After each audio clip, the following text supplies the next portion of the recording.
Hey, ¿qué tal amigos? Sean bienvenidos a esta que es su Granja Humana MX. Miren, ya tenía su momento en donde hablé de este tema, gaslighting. Y es esta psicología de moldear la realidad de los demás. Es una situación en donde con ciertas mentirillas puedes hacer cuestiones que hacen estragos en la credibilidad, en la interpretación de la realidad de otras personas. Y es que justamente lo que estamos viviendo, pasando en estos momentos, cómo se están comportando los gobiernos, las instituciones, la misma gente. Quiero que vean el patrón, quiero que lo analicen de manera objetiva y por favor, comenta hasta que termines el videoprograma. Porque sé que mucha gente va a querer acelerarse, pero espérense al final. Mira, comienza este escrito diciéndonos un poco de lo que decía Lewis Carroll en las aventuras de Alicia en el País de las Maravillas. ¿Qué decía? Mira, en el caso decía Alicia: pero no quiero ir entre gente loca. El gato le decía: oh, no puedes evitar eso. Aquí estamos todos locos. Estoy loco, estás loca. Pero, ¿cómo sabes que estoy loca?, dice Alicia. El gato le comenta: mira, debes de estarlo, o no hubieras venido aquí, ¿no? Entonces mira, vivimos, amigos, en un mundo donde el grado de desinformación, las mentiras descaradas han alcanzado tal estado que posiblemente por primera vez veamos que la mayoría del planeta occidental comience a cuestionarse su propio nivel de cordura y el de los de alrededor. Lo estamos viendo. Solo métanse al Telegram de la Granja Humana MX. No, es más, ahí está sumamente light. Chequen los comentarios de videoprogramas anteriores. O váyanse a las cloacas. Chequen Telegram. Chequen Facebook. ¿Qué está pasando? Los duelos de las redes sociales. La creciente desconfianza frenética en todo lo autoritario, entre comillas, se comienza a mezclar con una desesperada incredulidad de que no es posible que todo el mundo participe, si sabes a qué me refiero. Y está meciendo lentamente a muchos de un lado a otro en una chaqueta de fuerza cada vez más ajustada. Cuestiónalo todo se ha convertido en un nuevo lema. Pero realmente, amigos, ¿somos capaces de responder a dichas preguntas? Actualmente la respuesta es un rotundo no. La broma enfermiza del conductista social de haber obsesionado a todos con el papel higiénico de todas las cosas durante el comienzo de lo que se creía que era una época de crisis es un ejemplo de cuál control tienen sobre ese botón rojo etiquetado como comenzar a iniciación del nivel 4, este miedo en masa, ¿no? Mira, ¿se puede culpar realmente a las personas por eso? Porque después de todo, si no están mintiendo, ¿cómo podemos unirnos y señalar con el dedo la raíz de la tiranía? ¿No estamos en el punto en que está en todas partes? Como dijo de forma infame Goebbels, decía: mira, si dices una mentira lo suficientemente grande y sigues repitiéndola, la gente eventualmente llegará a creerla.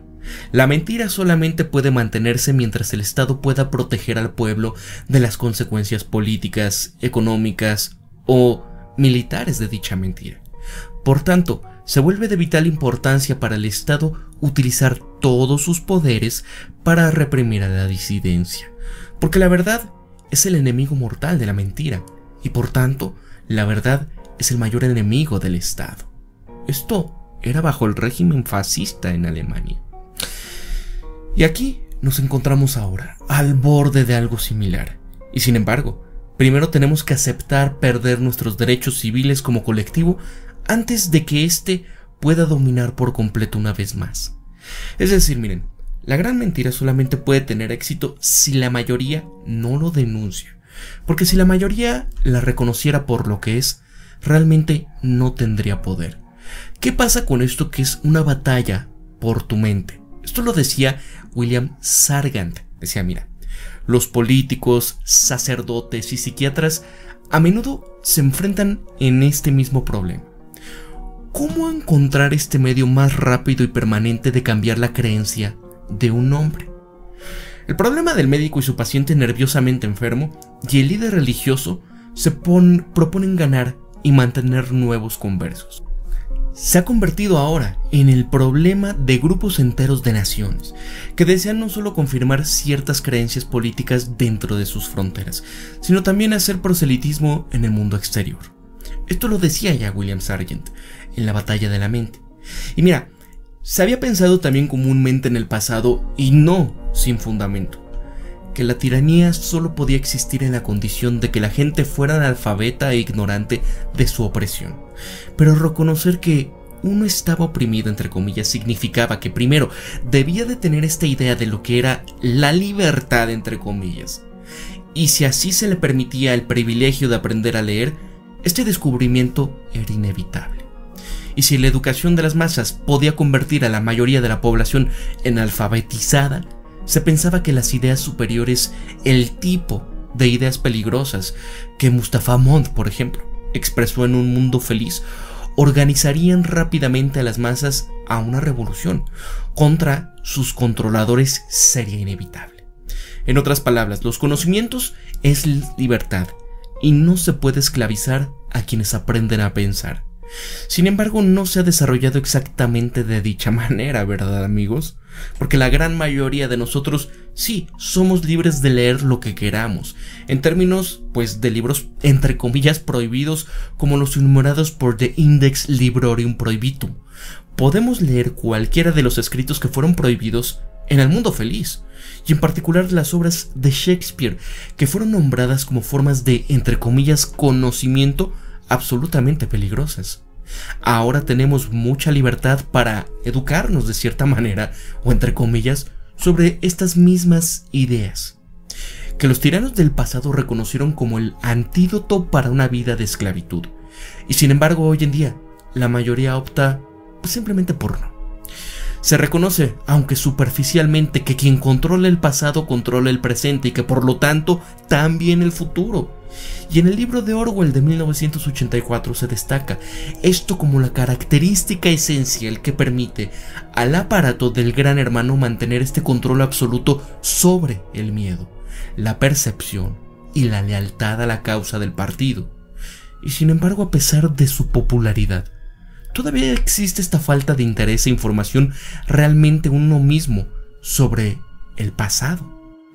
De todos modos, ¿qué importa si el pasado se controla y se reescribe para adaptarse al presente? Como el interrogatorio del Gran Hermano de O'Brien le dice a Winston, mira, nosotros, el partido, controlamos todos los registros y controlamos todos los recuerdos. Entonces controlamos el pasado, ¿no es así? Y por lo tanto somos libres de reescribirlo como queramos. Por supuesto, no estamos en la misma situación de Winston, estamos mucho mejor. Podemos estudiar, podemos aprender sobre el pasado entre comillas, si así lo deseamos. Pero desafortunadamente es una elección que muchos dan por sentado. De hecho, es probable que muchos no sean plenamente conscientes de que actualmente se libra una batalla por bien con quien controla el pasado, de una manera que se asemeje mucho a una forma de borrado de memoria. Chequen lo que le está pasando a Wikipedia, ¿no? ¿Y qué pasa con esto? William Sargant era un psiquiatra británico. Se podría decir efectivamente el padre del control mental en Occidente, con conexiones con inteligencia británica, con el Instituto Tavistock, que influían sobre el aparato de inteligencia en Estados Unidos, y también con su ejército, a través de programas. ¿Se acuerdan la mariposa y los MK? Bueno, Sargant también fue asesor del trabajo de pizarra en blanco, utilizando, por ejemplo, el LSD de Ewen Cameron en la Universidad McGill, financiado justamente por el Departamento de Inteligencia.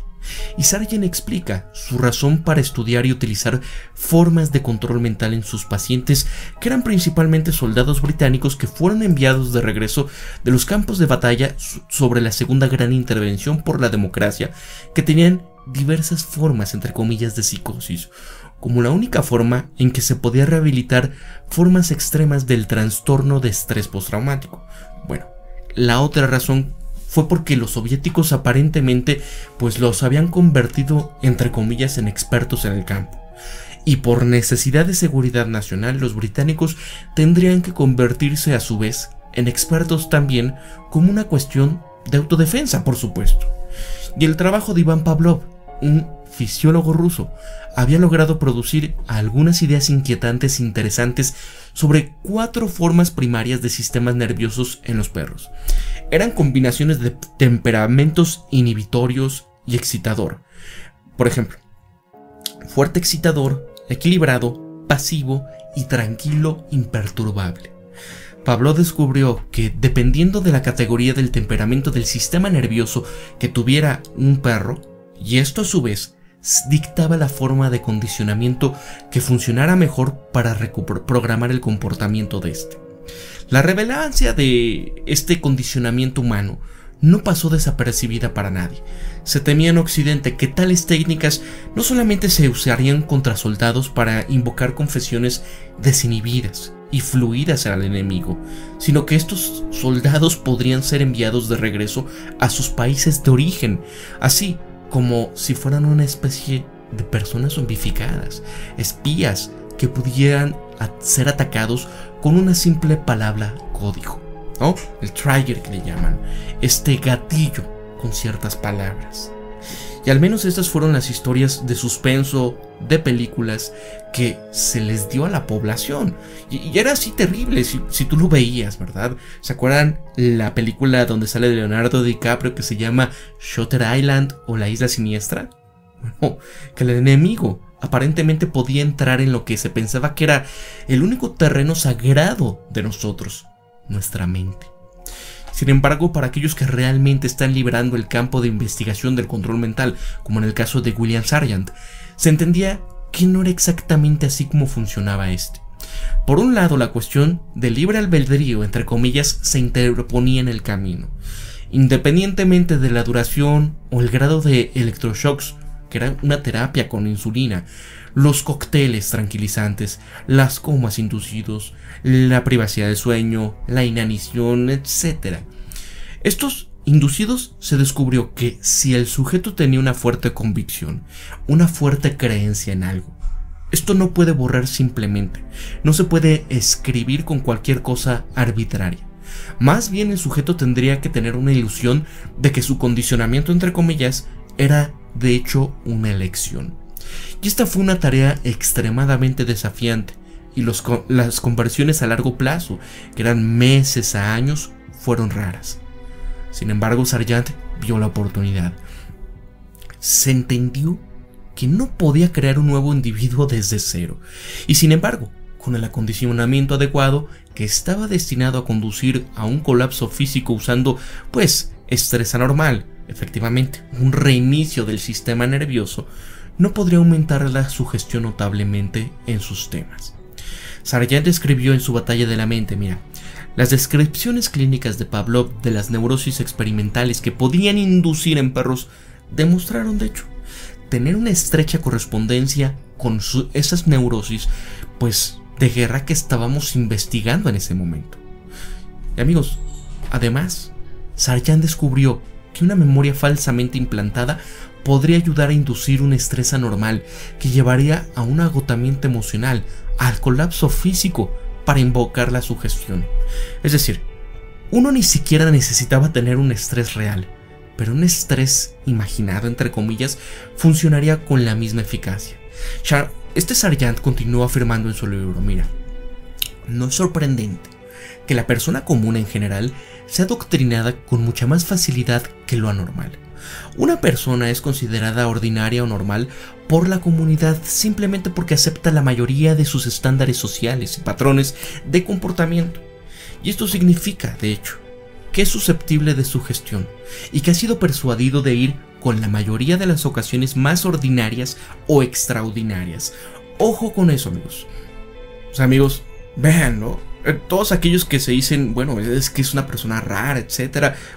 La gente normal, la gente que se dice ordinaria, por así decirlo, son más fáciles de subvertir. Son susceptibles de sugestión.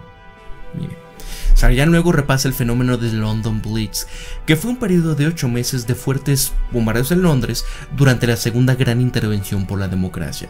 Durante dicho periodo, Para poder sobrellevar esta situación y mantenerse cuerdos, la gente se acostumbró rápidamente a la idea de que sus vecinos podía ser y que habían quedado debajo de los escombros alrededor de sus casas. Bueno, el pensamiento era, mira, si no puedo hacer nada al respecto, ¿de qué sirve que me preocupe por eso? Y por tanto se descubrió que el mejor afrontamiento eran aquellos que aceptaban el nuevo entorno y se centraban únicamente en sí mismos, en sobrevivir, y no intentaban resistirse. Sargent comenta que es esta adaptabilidad a un entorno cambiante lo que forma parte de este instinto de supervivencia, y es muy fuerte el individuo sano y normal, que puede aprender a sobrevalorar la situación y que por lo tanto sigue siendo, entre comillas, funcional a pesar de un entorno en constante cambio. ¿Les parece algo a lo que estamos viviendo? ¿Se acuerdan qué será? ¿Febrero? ¿Enero? Cuando veíamos lo que estaba pasando en China y que esto del año pasado. Y como decíamos, mira las medidas. Oh, ¿cómo es posible? Mira, los están check y decimos, ¿cómo? Eso es normal ahora. Y aquí miren, dice, mira, por lo tanto fue nuestro instinto de supervivencia profundamente programado el que resultó ser la clave para la sugestión de nuestras mentes. Que los mejores supervivientes hicieron el mejor lavado de cerebro en cierto sentido. Y Sargent cita el trabajo de Hecker, quien estaba estudiando el fenómeno de la manía del baile que ocurrió durante la peste negra, donde Hecker observó que una mayor sugestión tenía la capacidad de hacer que una persona abrazara con igual fuerza, razón y locura el bien y el mal, y esto disminuía el elogio, tanto la virtud como la criminalidad del vicio. Y que tal estado de ánimo fue comparado con los primeros esfuerzos de la mente infantil. Ese instinto de imitación, cuando existe en su grado más alto, también se une a una pérdida de todo poder sobre la voluntad, y se produce tan pronto como la impresión de los sentidos se han establecido firmemente, y esto produce una condición como la de los animales pequeños cuando están fascinados por la mirada de una serpiente. Me pregunto si Sargent se imaginó a sí mismo como la serpiente. Finalmente admite, mira, esto no significa que todas las personas puedan ser adoctrinadas genuinamente por esos medios. Algunos solo se someterán temporalmente a las demandas que se le hagan y volverán a luchar cuando recuperan la fuerza del cuerpo y la mente. Otros se salvan por su supervivencia de la locura, o la voluntad de resistir puede ceder, pero no el intelecto en sí. Aquí se consuela a sí mismo como respuesta a esta obstinada resistencia de que, como se mencionó en su contexto anterior, la hoguera, la horca, el pelotón de fusilamiento, la prisión o el manicomio suelen estar disponibles para los fracasos. ¿Y cómo resistir entonces, me van a preguntar todos ustedes, la deconstrucción de sus mentes? Bueno, en La máscara de Pandora de Henry Wadsworth Longfellow dice: aquel a quien los dioses quieren destruir, primero que nada enloquecen. Para aquellos que no han visto el thriller psicológico de 1944, Gaslighting o Luz de Gas, dirigido por George Cukor, les recomiendo especialmente que lo hagan, ya que hay una lección invaluable dentro de esta, que es esencialmente aplicable a lo que sospecho que muchos de ustedes están experimentando hoy en día. Mira, y ojo, porque ya con esto acabamos, y pongan y presten mucha atención. Si estás ahorita un poco cansado, ponle una pausa y regresa en un ratito, en unos 5 minutitos, y si no, mira. La historia comienza con Paula, tiene 14 años, interpretada por Ingrid Bergman, que es llevada a Italia después de que su tía, Alice Alquist, era una famosa cantante de ópera y cuidadora de Paula, es encontrada, pues, muerta en su casa de Londres. Paula es quien encontró el cuerpo, y con el horror golpeado nunca vuelve a ser su antiguo yo. Su tía era la única familia que Paula había dejado en vida. Se tomó la decisión de enviarla a Londres, a Italia, para continuar sus estudios y convertirse en una cantante de ópera de renombre mundial, como su tía Alice. Pasan los años y Paula vive una vida muy resguardada. Una pesada tristeza siempre está presente en ella. Nunca parece sentir ningún tipo de felicidad. Durante sus estudios de canto, conoce a un hombre misterioso, su acompañante de piano durante sus lecciones. Se enamora profundamente de él. Sin embargo, apenas sabe nada sobre el hombre llamado Gregory. Paula aceptó casarse con Gregory después de un romance de 2 semanas. Rápidamente se convence de volver a la casa de su tía en Londres, que quedó abandonada todos esos años. Tan pronto como entra en la casa, la inquietud de la noche de lo que había pasado la vuelve a visitar y se ve consumida por el pánico y el miedo. Gregory intenta calmarla y habla de que la casa necesita solo un poco de aire y sol. Luego Paula se encuentra con una carta escrita a su tía de un tal Sergis Bauer, que confirma que estuvo en contacto con Alice solo unos días antes de que ella había terminado mal. Ante dicho hallazgo, Gregory se agita extraordinariamente, toma la carta de Paula. Rápidamente trata de justificar su enojo y culpa a la carta de molestarla. Gregory luego enciende aquí todas las pertenencias de su tía en el ático, las encierra, aparentemente para evitarle más angustias a Paula. Y es en ese punto donde Gregory comienza a cambiar su comportamiento de manera dramática, siempre con este pretexto de que Paula, todo lo que se considere molesto, para ella debe de ser retirado de su presencia. Y así rápidamente la casa se convierte en una forma de prisión. A Paula le dicen que lo mejor para ella es no salir de casa sin compañía, no recibir visitas y que el autoaislamiento es lo mejor para sus ansiedades, que están agravándose. A Paula nunca se le prohíbe estrictamente al principio, sino que se le dice que debe de obedecer estas restricciones por su propio bien. Antes de dar un paseo, regala un precioso broche de reliquia que perteneció a su madre, y debido a que el alfiler necesita ser reemplazado, le dice a Paula que lo guarde en su bolsillo. Luego dice, bastante fuera de contexto: oye, no olvides, ¿dónde pusiste ahora, Paula? No quiero que lo pierdas. Paula comenta pensando que la advertencia es absurda. Por supuesto que no se me olvida.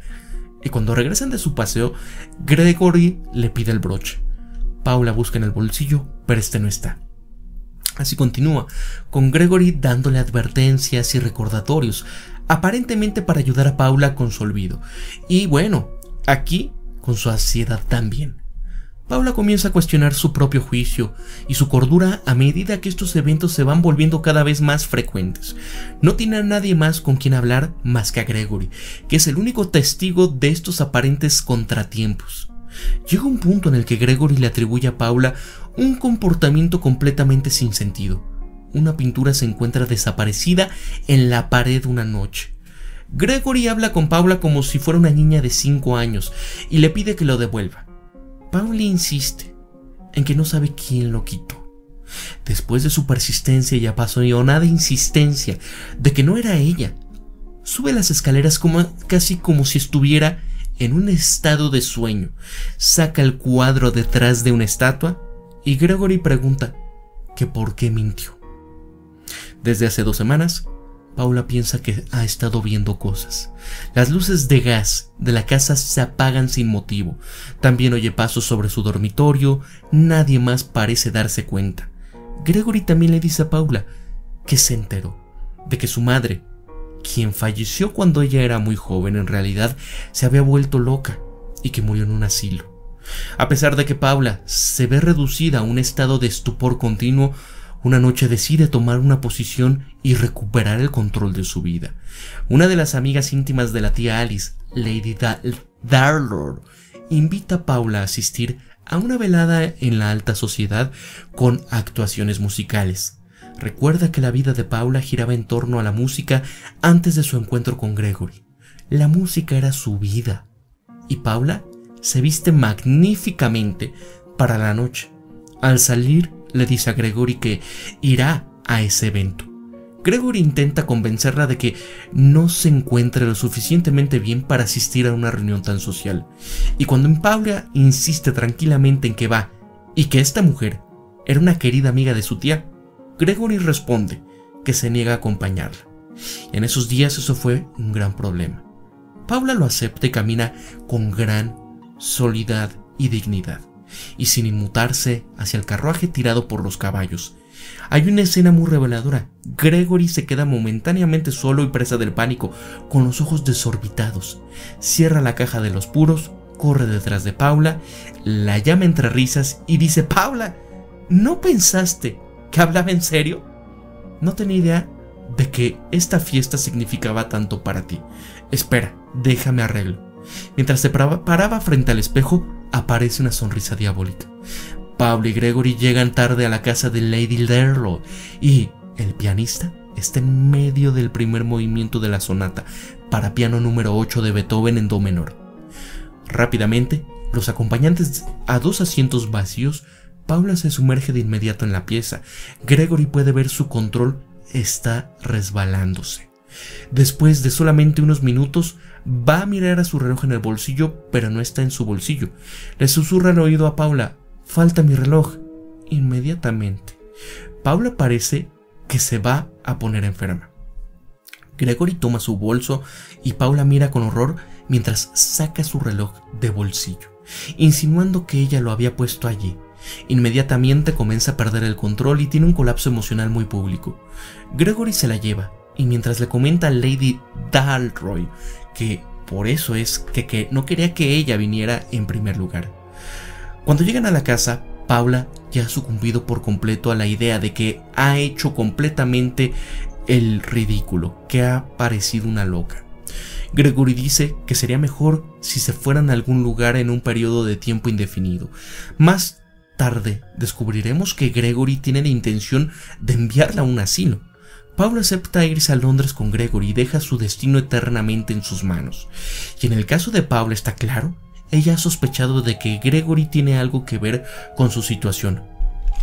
Pero él ha creado con mucha habilidad un ambiente en el que la propia Paula duda si se trata de una villanía insondable o si de hecho se está volviendo loca. Es más bien porque no está enojada que duda de sí misma, porque aparentemente no hay ninguna razón por la que Gregory haya puesto tanto tiempo y energía en hacerse que parezca que está enojada. O al menos eso parecía a primera vista. Pero, ¿y si el propósito de que ella creyera en su locura fuera simplemente una cuestión de quién tiene el control? Paula casi logra tomar la delantera en esta lucha por el poder. La noche que decidió salir por su cuenta sin importarle lo que Gregory insistiera que era lo mejor para ella. Si ella se hubiera mantenido firme en la casa de Lady Dalroy y simplemente hubiera respondido: «Mira, no tengo idea de por qué su estúpido reloj terminó en mi bolso y no me importa menos. Ahora deja de interrumpirme esta actuación. Estás haciendo una escena». El hechizo de Gregory se habría roto tan simplemente como es. Si se queja con los demás sobre la situación, ellos también responderían: «Bueno, ¿y a quién le importa, hombre? ¿Por qué estás tan obsesionado con un maldito reloj?». Hoy nos encontramos en una situación muy parecida a la de Paula. La voz de Gregory está representada por la narrativa de las noticias falsas y la programación conductista social apocalíptica en nuestras formas de entretenimiento. Las cosas a las que la mayoría de las personas se someten voluntariamente a diario, sino cada hora, acondicionado socialmente como una manera de perros pavlovianos salivando a pensar que es solamente cuestión de tiempo antes de que el mundo se acabe, y con el toque de la campana de su amo estarán en la garganta del otro. Paula termina siendo salvada al final por un hombre llamado Joseph Cotton, que es un detective, quien se dio cuenta y rápidamente discernió que algo andaba mal. Al final Gregory es arrestado y se revela que Gregory es de hecho Sergis Bauer, quien pues terminó con Alice Alquist y que había regresado al lugar del crimen después de que todos estos años en busca de las famosas joyas de la cantante de ópera. Y de hecho las joyas eran bastante inútiles desde el punto de vista de que eran demasiado famosas para ser vendidas. Sin embargo, Gregory nunca tuvo la intención de venderlas, sino que se había obsesionado con el deseo de simplemente poseerlas. Es decir, es Gregory el que ha estado completamente loco todo el tiempo. Un Gregory es absolutamente peligroso y habría sido el final de Paula si nada hubiera intervenido. Y sin embargo el poder que tenía Gregory estaba condicionado al grado de que Paula le permitía controlarla. Esta deconstrucción totalmente extrema de Paula dependía, por lo tanto, por completo de la elección de dejar entrar a la voz de Gregory. Es decir, un Gregory solo es peligroso si nos permitimos caminar dormidos hacia esta situación que nos han construido para nosotros. Cuando uso la palabra, esto ojo, lo dice Lewis Carroll en A través del espejo. Cuando uso una palabra, esto lo decía Humpty Dumpty en un tono bastante desdeñoso, significa exactamente lo que yo elijo que signifique, ni más ni menos. Y la pregunta es, le dijo Alicia, si puedes hacer que las palabras signifiquen tantas cosas diferentes, decía Humpty Dumpty, la pregunta es, ¿cuál es ser maestro? Eso es todo. Para la Granja Humana MX, se despide Pablo, y recuerden esto siempre. Piensen críticamente, sean ustedes mismos, conózcanse de verdad quiénes son y sean empáticos, amigos.